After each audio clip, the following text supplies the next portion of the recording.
স্নেহের শিক্ষার্থী, তোমরা সবাই ভালো আছো? আজকে আমরা শিখব নবম দশম শ্রেণীর কেমিস্ট্রির একাদশ অধ্যায়ের জীবাশ্ম সম্পর্কে। জীবাশ্মর আজকের ক্লাসটি হচ্ছে তৃতীয় ক্লাস, পর্ব 3। গত দুইটি ক্লাসের মধ্যে আমরা এই চ্যাপ্টারের বেসিক কিছু কথা জেনেছি। জৈব যৌগ সম্পর্কে জেনেছি। জৈব যৌগের মধ্যে যে বিভিন্ন ধরনের গোত্র আছে, অ্যালকেন, অ্যালকিন, অ্যালকাইন, এরকম 6 থেকে 7টি গোত্র সম্পর্কে আমরা গত ক্লাসে জেনেছি। এখন আমাদের প্রত্যেকটি যে গোত্র আছে সেই প্রত্যেকটি গোত্র সম্পর্কে জানতে হবে। যেমন অ্যালকেন সম্পর্কে ডিটেলস জানতে হবে, অ্যালকেন কিভাবে প্রস্তুত করা যায়, তার বিক্রিয়াগুলো কি। অ্যালকিন সম্পর্কে জানতে হবে, অ্যালকাইন সম্পর্কে জানতে হবে। এইভাবে প্রত্যেকটি গোত্র সম্পর্কে আমরা জানব। তো আজকে আমরা পড়ব অ্যালকেন গোত্র নিয়ে ডিটেলস। তাহলে অ্যালকেন গোত্র নিয়ে পড়তে গেলে প্রথমেই জানতে হবে অ্যালকেন গোত্রের প্রস্তুতিগুলো কি কি, মানে কোন কোন পদ্ধতিতে আমরা অ্যালকেনকে প্রস্তুত করতে পারি। তাহলে দেখি কোন কোন পদ্ধতিতে আমরা অ্যালকেন প্রস্তুত করতে পারি। অ্যালকেন প্রস্তুতি, অ্যালকেন প্রস্তুতি এখানে কয়েকটি পদ্ধতিতে করা যায়। অ্যালকেন প্রস্তুতির মধ্যে প্রথমেই যার কথা বলতে হয় সেটা হচ্ছে অ্যালকিন থেকে। তাহলে অ্যালকিন থেকেও আমরা অ্যালকেন প্রস্তুত করতে পারি। তাহলে অ্যালকিন থেকে, অ্যালকিন থেকে অ্যালকেন প্রস্তুতি।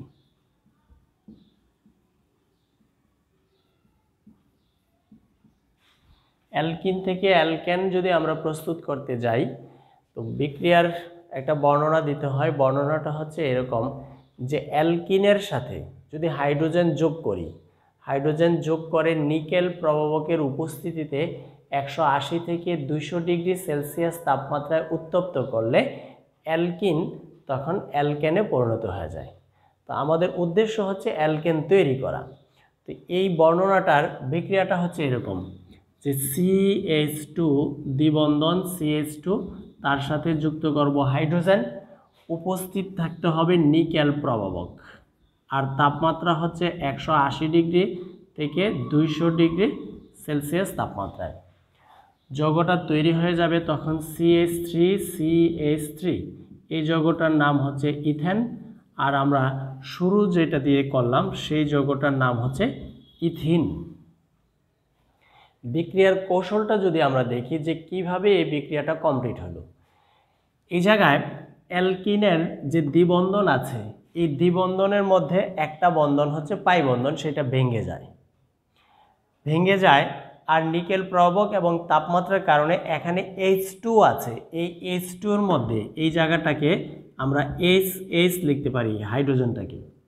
এই হাইড্রোজেনটাকে একটু ভাঙে এইভাবে দেখাইতে পারি, দুইটা হাইড্রোজেন। এই দুইটা হাইড্রোজেন মাঝখানে দিয়ে ভেঙে একটা হাইড্রোজেন এই কার্বনের সাথে অ্যাড হয় আর একটা হাইড্রোজেন এই কার্বনের সাথে অ্যাড হয়। তাহলে খেয়াল করলে দেখব CH2 এখানে আগে থেকেই দুইটা হাইড্রোজেন ছিল, নতুন করে আরও একটা হাইড্রোজেন গিয়ে তার সাথে যুক্ত হলো। নতুন করে একটা হাইড্রোজেন যুক্ত হওয়ার কারণে এই জায়গায় হয়ে গেল CH3। পাশের যে কার্বনটা আছে তার অবস্থাও একই, সেইখানেও আগে থেকে দুইটি হাইড্রোজেন ছিল, নতুন করে আরও একটি হাইড্রোজেন গিয়ে অ্যাড, তাহলে নতুন টোটাল 3টা হাইড্রোজেন। তো CH3 আর দ্বিবন্ধনটা থাকবে না, একটা বন্ধন থাকবে এখানে আর CH3। তো আমরা জানি CH3 একক বন্ধনের সাথে যদি আরেকটি CH3 থাকে ওই যৌগটা হচ্ছে অ্যালকিন গোত্রের সদস্য এবং তার নাম হচ্ছে ইথেন। তাহলে এই পদ্ধতিতে আমরা শুরু করলাম অ্যালকিন থেকে, পেয়ে গেলাম অ্যালকেন। তাহলে অ্যালকেন প্রস্তুতির এটা একটা পদ্ধতি, অ্যালকিন থেকে অ্যালকেন প্রস্তুতি। ক্লিয়ার বিষয়টা? তারপরে হচ্ছে 2 নম্বরে আমরা অ্যালকাইন থেকে অ্যালকেন প্রস্তুত করতে পারি। তাহলে অ্যালকাইন থেকে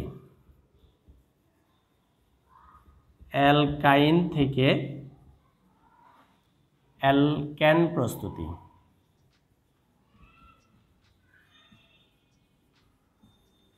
তো অ্যালকাইন মানে কি আমরা জানি, অ্যালকাইন হচ্ছে সেই সকল যৌগগুলো যাদের মধ্যে কার্বন কার্বন ত্রিবন্ধন থাকে। তাহলে এক্ষেত্রেও CH ত্রিবন্ধন CH, এখানে হাইড্রোজেন যুক্ত করতে হবে, অবশ্যই 2 মোল হাইড্রোজেন যুক্ত করতে হবে। তাহলে অ্যালকাইনের সাথে 2 মোল হাইড্রোজেন যুক্ত করলে, আর প্রভাবক এবং তাপমাত্রা আগেরটাই থাকবে 180 থেকে 200 ডিগ্রি সেলসিয়াস তাপমাত্রা যদি আমরা দেই, তখন এই ত্রিবন্ধনের 2টি বন্ধন ভেঙে যাবে। 2টি বন্ধন ভেঙে সেই ক্ষেত্রে প্রত্যেকটা কার্বনের সাথে 2টি করে হাইড্রোজেন যুক্ত হবে। তাহলে পরবর্তীতে সংকেতটা এরকম হয়ে যাচ্ছে CH3 CH3। তো এর নামও হচ্ছে ইথেন, মানে অ্যালকেন গোত্রের একটি সদস্য। এই দুইটা বিক্রিয়ার মধ্যে মিল হচ্ছে, দুইটার মধ্যেই নিকেল প্রভাবক এবং তাপমাত্রা একই টাইপের, দুইটার মধ্যেই হাইড্রোজেন অ্যাড হচ্ছে, যুক্ত হচ্ছে। শুধুমাত্র পার্থক্য হচ্ছে এখানে অ্যালকিন মানে দ্বিবন্ধন থেকে, আর এটা হচ্ছে ত্রিবন্ধন থেকে। ভিন্নতাটা হচ্ছে এখানে একটা বন্ধন ভাঙে আর এখানে বন্ধন ভাঙে 2টা। তাহলে 2টি বন্ধন যখন ভাঙবে 2টি হাইড্রোজেন নতুন করে যুক্ত হবে। আগে এখানে একটি হাইড্রোজেন ছিল, নতুন করে 2টি হাইড্রোজেন আসবে। এখানেও একটি হাইড্রোজেন ছিল, নতুন করে 2টি হাইড্রোজেন আসবে। 2টি বন্ধন চলে যাবে, তাহলে একটি বন্ধন পরবর্তীতে থাকবে। তাহলে এখানে টোটাল হাইড্রোজেন পরবর্তীতে দাঁড়াইলো কয়টি? 3টি। এই যে CH3, তার মধ্যে CH3, তাহলে CH3 একক বন্ধন CH3, এটা হচ্ছে অ্যালকেন গোত্রের সদস্য এবং ইথেন। তাইলে আমরা দেখলাম 2টি পদ্ধতিতে অ্যালকেন প্রস্তুতি, অ্যালকিন থেকে আর একটা হচ্ছে অ্যালকাইন থেকে। আরও পদ্ধতি আছে, আরও 2টি পদ্ধতি আছে। আমরা 3 নম্বর পদ্ধতিটা যদি নিয়ে কথা বলি, 3 নম্বর পদ্ধতিটা হচ্ছে কার্বন ডাই অক্সাইড থেকেও অ্যালকেন প্রস্তুত করা যায়। তাহলে 3 নম্বর পদ্ধতিটা হচ্ছে এরকম, কার্বন ডাই অক্সাইড থেকে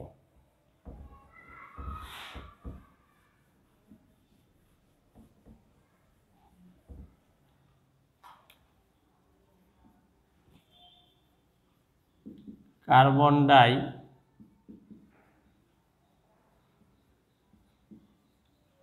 ডাই অক্সাইড থেকে অ্যালকেন প্রস্তুতি।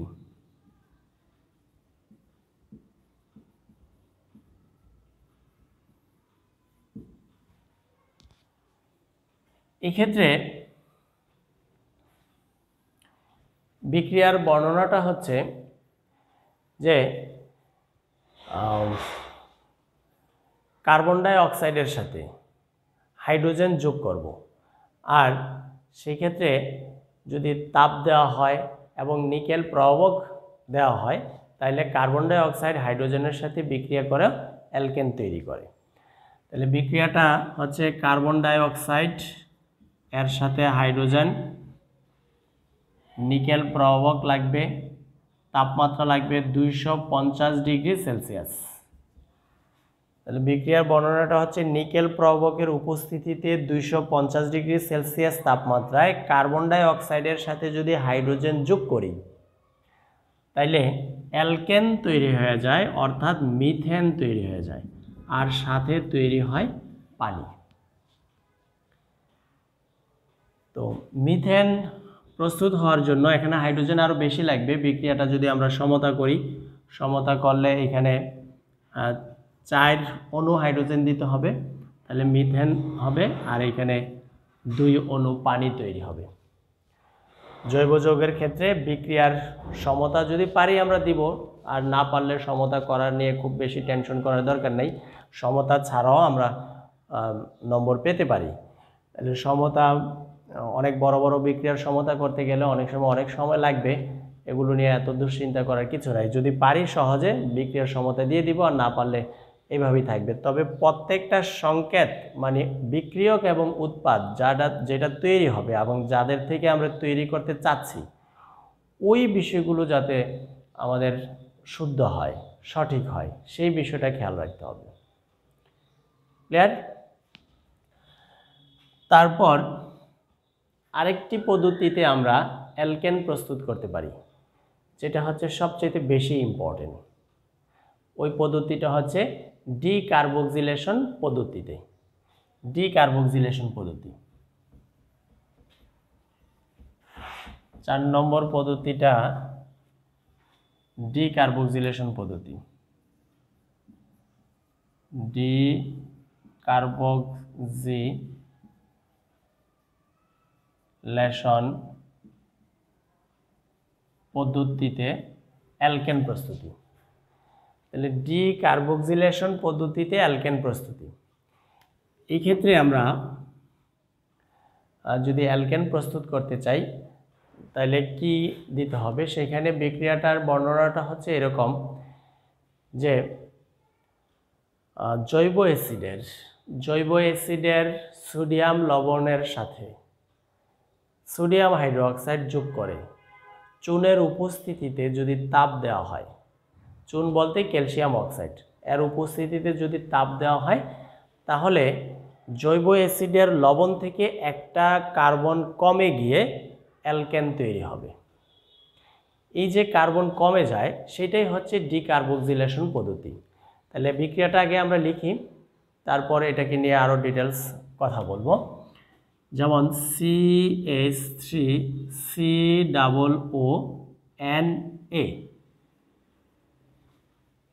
একটু খেয়াল করি আমরা, CH3COONA আছে, Na না দিয়ে যদি আমরা এরকম লিখতাম CH3COOH, ইহা একটি জৈব অ্যাসিড যার নাম ইথানোয়িক অ্যাসিড বা অ্যাসিটিক অ্যাসিড। যদি এই অ্যাসিডের এইচের জায়গায় এখানে কোনো ধাতু দেই, সোডিয়াম দেই, তখন এটা হয়ে যায় লবণ, জৈব অ্যাসিডের লবণ। মানে জৈব অ্যাসিডের হাইড্রোজেন থাকলে COOH এর সাথে হাইড্রোজেন থাকলে সেটা অ্যাসিড, কিন্তু হাইড্রোজেন না থেকে যদি সোডিয়াম থাকে তখন তার নাম হচ্ছে জৈব অ্যাসিডের সোডিয়াম লবণ। তো ডিকার্বক্সিলেশন বিক্রিয়ার মাধ্যমে এই জৈব অ্যাসিডের সোডিয়াম লবণ থেকে বিক্রিয়াটা করতে হয়। তাহলে সোডিয়াম লবণ দিলাম জৈব অ্যাসিডের, তার সাথে দিব আমরা সোডিয়াম হাইড্রোক্সাইড যোগ করব, আর লাগবে ক্যালসিয়াম অক্সাইডের উপস্থিতি। ক্যালসিয়াম অক্সাইড মানে চুন, তাপ দিতে হবে। তাপ দিলে এখানে তৈরি হবে মিথেন, CH4 আর Na2CO3, সোডিয়াম কার্বনেট। বিক্রিয়ার কৌশলটা যদি আমরা দেখি, একটু ভালো করে খেয়াল করো কিভাবে বিক্রিয়াটা হলো, যাতে একটা বিক্রিয়া শিখে আমরা পরবর্তীতে এই টাইপের অনেকগুলো বিক্রিয়া নিজে নিজে লিখতে পারি। ওই কৌশলটা আমাদের অর্জন করতে হবে, সেই দক্ষতাটা অর্জন করতে হবে। তো বিষয়টা খুবই মজার, সহজ। এই ক্ষেত্রে এই বিক্রিয়ার ডিকার্বক্সিলেশন বিক্রিয়ার সিস্টেমটা হচ্ছে, যে জৈব অ্যাসিড থেকে আমরা শুরু করব সেই জৈব অ্যাসিডের মধ্যে যতটা কার্বন থাকে, কার্বনের হিসাবগুলো খুব ইম্পর্টেন্ট। তাহলে জৈব অ্যাসিডের মধ্যে এখানে কার্বন আছে 2টা, এই যে এইখানে একটা কার্বন, এইখানে একটা কার্বন। সব সময় এই পদ্ধতির বিক্রিয়ার ক্ষেত্রে COONA এই অংশটা এখান থেকে বের হয়ে যাবে, এটা বের হয়ে যাবে।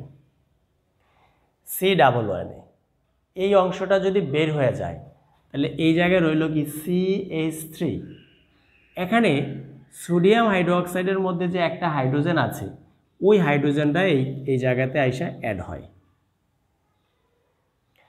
তাহলে CH3 এর সাথে H একটা আইসা যুক্ত হয়ে গেল, তাহলে তৈরি হইল CH3 জায়গায় হয়ে যাবে CH4, আর CH4 যখন হবে এটাই হচ্ছে অ্যালকেন।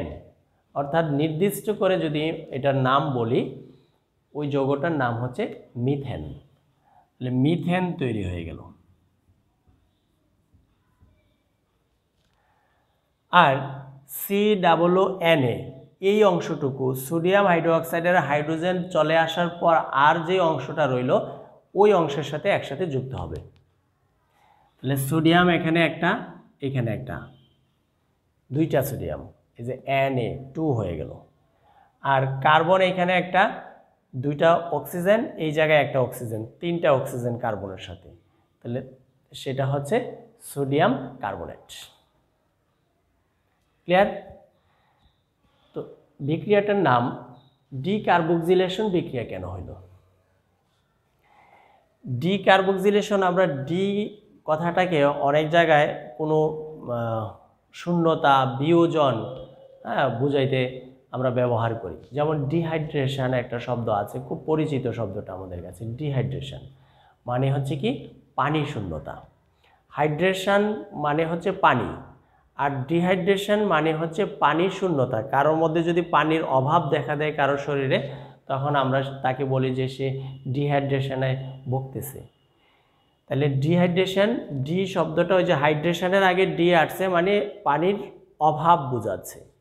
এক্ষেত্রে ডিকার্বক্সিলেশন মানে কার্বক্সিলেশন শব্দটার আগে ডি আসছে, তাহলে কার্বন এখান থেকে শূন্যতা কমে যাচ্ছে, এই বিষয়টাকে বোঝানো হচ্ছে। তা আমরা তো তাই দেখলাম, যেই যৌগটা দিয়ে আমরা বিক্রিয়াটা শুরু করেছিলাম ওইখানে কার্বন ছিল দুইটি, CH3COO Na। এখান থেকে এই যে একটি কার্বন চলে যাচ্ছে, আর একটি কার্বন দিয়ে মূল যৌগটা আমরা পাইলাম CH4 মানে মিথেন। তাহলে একটি কার্বন যে চলে যাচ্ছে এই পদ্ধতিতে, এই জন্য তার নাম হচ্ছে ডিকার্বক্সিলেশন বিক্রিয়া, এবং যৌগটা তৈরি হলো মিথেন। এইভাবে আমরা এখানে 2 কার্বন বিশিষ্ট সোডিয়াম লবণ থেকে শুরু করে 1 কার্বন বিশিষ্ট অ্যালকেন যৌগ উৎপন্ন করতে পারলাম। কিন্তু যদি আমরা 2 কার্বন বিশিষ্ট অ্যালকেন যৌগ পেতে চাই, মানে ইথেন তৈরি করতে চাই, তাহলে শুরুটা করতে হবে 3 কার্বন বিশিষ্ট সোডিয়াম লবণের, জৈব অ্যাসিডের সোডিয়াম লবণ থেকে। ক্লিয়ার? একটু দেখি, কারণ এই মিথেন প্রস্তুতি যেহেতু আমরা জেনে গেছি, ইথেন প্রস্তুতিও পারবো। পরীক্ষার মধ্যে এগুলো নিয়ে আসে, মিথেন প্রস্তুতির বইও দেওয়া আছে, কিন্তু ইথেন প্রস্তুত করতে বলতে পারে। তাহলে শুরুটা হবে তখন CH3CH2COONA। এই যৌগটার নাম হচ্ছে সোডিয়াম প্রোপানয়েড, আর আগেরটার নাম ছিল সোডিয়াম ইথানয়েড। সোডিয়াম প্রোপানয়েড থেকে শুরু করব, বাকি অংশগুলো আগের মতোই থাকবে। সোডিয়াম হাইড্রোক্সাইড থাকবে, এই জায়গায় ক্যালসিয়াম অক্সাইড থাকবে, তাপ দিতে হবে। তাইলে ওই যে বললাম এই অংশটা চলে যাবে COONA, এই অংশটা যখন চলে যাবে, এবার অবশিষ্ট যে অংশটা আছে তার সাথে এখান থেকে একটা হাইড্রোজেন গিয়ে অ্যাড হবে। একটা হাইড্রোজেন যদি এদিকে আসে, তাহলে এই সংকেতটা কেমন হচ্ছে? CH2 তো আগে আছে, CH3 হয়ে যাবে, CH3, যার নাম হচ্ছে ইথেন, প্লাস বাকি অংশগুলো মিলে তৈরি করে সোডিয়াম কার্বনেট, Na2CO3। তাহলে এখান থেকেও আমরা যেটা দেখলাম যে শুরু করলাম 3 কার্বন বিশিষ্ট যৌগ দিয়ে, পাইলাম কতটুকু? 2 কার্বন বিশিষ্ট অ্যালকেন যৌগ। তাহলে একটি কার্বন কমে গেল, এই জন্যই এটার নাম হচ্ছে ডিকার্বক্সিলেশন বিক্রিয়া।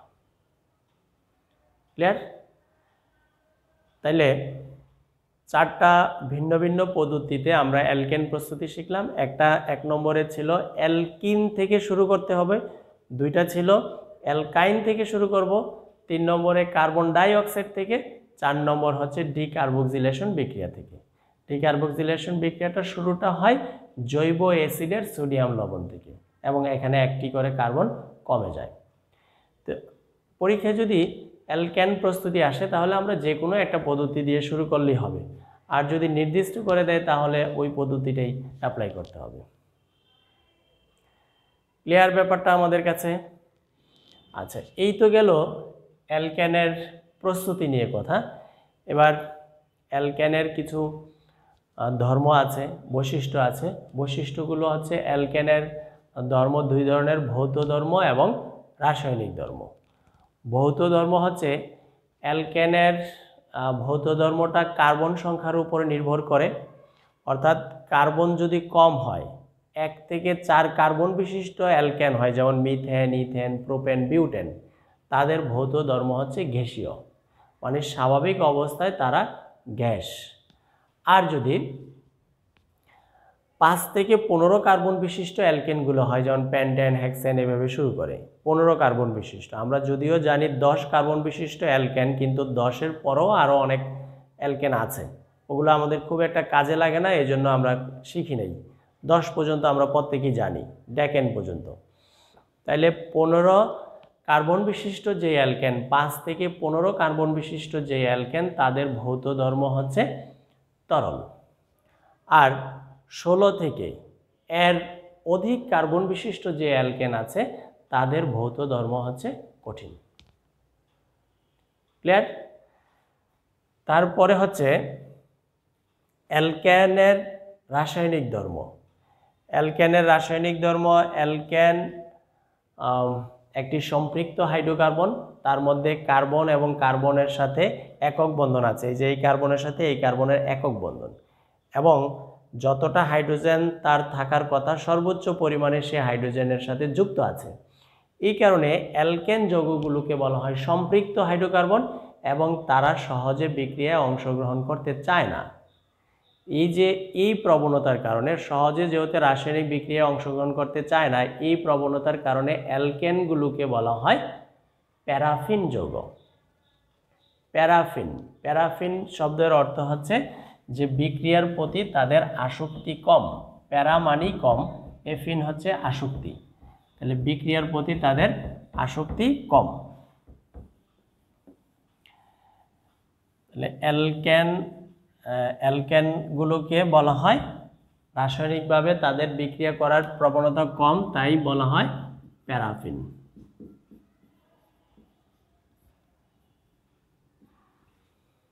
প্যারাফিন বলা হয়। কিন্তু তারপরও বিশেষ ক্ষেত্রে অ্যালকেনগুলো দুই ধরনের বিক্রিয়ায় অংশগ্রহণ করে। এক ধরনের বিক্রিয়া হচ্ছে হ্যালোজেন প্রতিস্থাপন বিক্রিয়া, আরেকটি হচ্ছে দহন বিক্রিয়া। আমরা এই দুইটি বিক্রিয়া একটু দেখি। হ্যালোজেন প্রতিস্থাপন বিক্রিয়া, অ্যালকেনের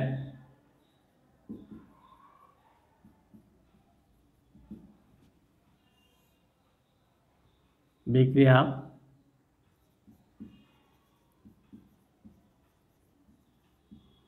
হ্যালোজেন প্রতিস্থাপন।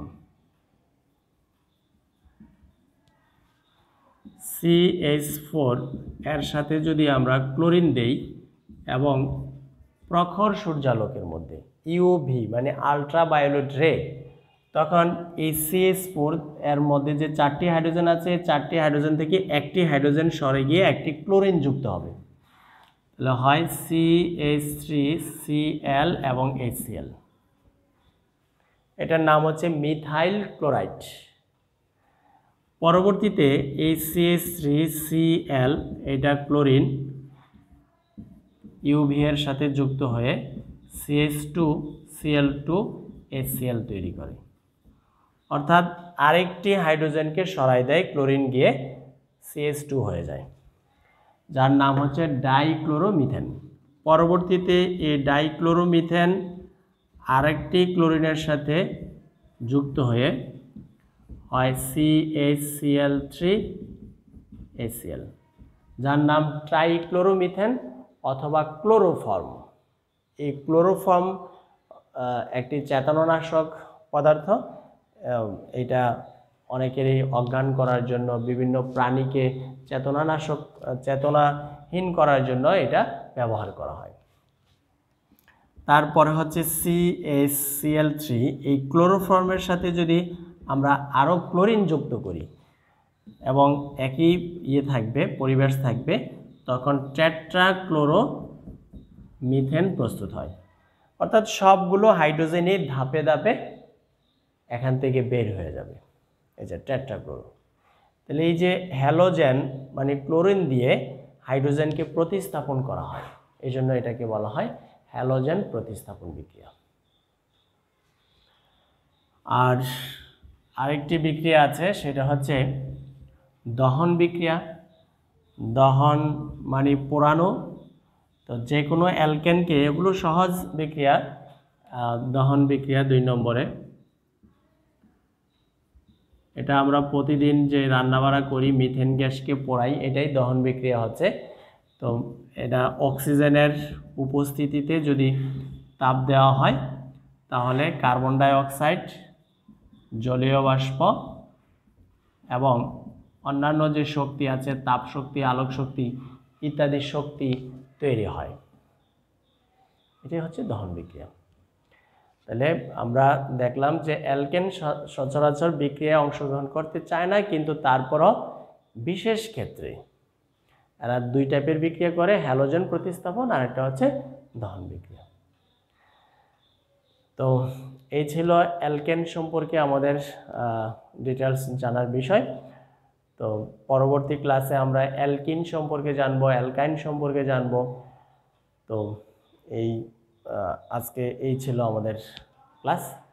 থ্যাংক ইউ এতক্ষণ মনোযোগ সহকারে ক্লাসটি দেখার জন্য। সবাই ভালো থাকো।